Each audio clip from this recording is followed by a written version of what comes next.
লবঙ্গ। এই নাম তো আপনারা অনেকেই শুনেছেন। কিন্তু কখনো কি আপনারা বন লবঙ্গ এই নামটি শুনেছেন? বা এই গাছটিকে কি আপনারা কেউ চিনেন? এখন হয়তোবা অনেকেই বলবেন যে এটা আবার কি জিনিস?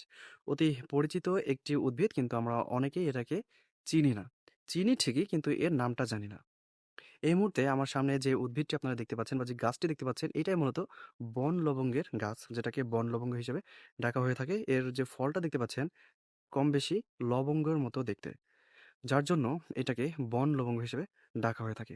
এটি একটি ঔষধি গুণসম্পন্ন গাছ, যা আমাদের শরীরের অনেক রোগ দূর করতে গুরুত্বপূর্ণ ভূমিকা রাখে। কিন্তু আমরা জানি না। না জানার কারণে এটাকে আমরা অবহেলা করি। বিশেষ করে এটি গ্রাম অঞ্চলের প্রায় কম বেশি সব জায়গাতেই দেখা যায়। আর বিশেষ করে এটা স্যাঁতসেঁতে জায়গাতে বেশি দেখা যায়। যে কোনো আপনার ঝিলের ধারে, পুকুরের ধারে বা যেখানে পানি জমে আছে, এই সকল জায়গাতে এই উদ্ভিদটি সবচেয়ে বেশি দেখা যায়।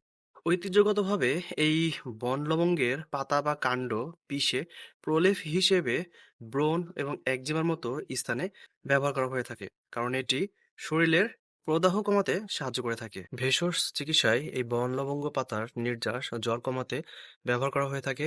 এছাড়াও শরীরের বিভিন্ন সাধারণ সংক্রামক নিরাময়ে ব্যবহার করা হয়ে থাকে, এবং এতে থাকা বিভিন্ন জৈব যৌগ শরীরের ফ্রি রেডিকেল দমনে সহায়তা করে থাকে। এছাড়াও এটি পেট ফাঁপা, বদহজম এবং পেটের গ্যাস দূর করতেও ব্যবহার করা হয়ে থাকে। এমনকি এই বন লবঙ্গ পাতার নির্যাস মুখের আলসার, গলা ব্যথা দূর করতেও সাহায্য করে থাকে।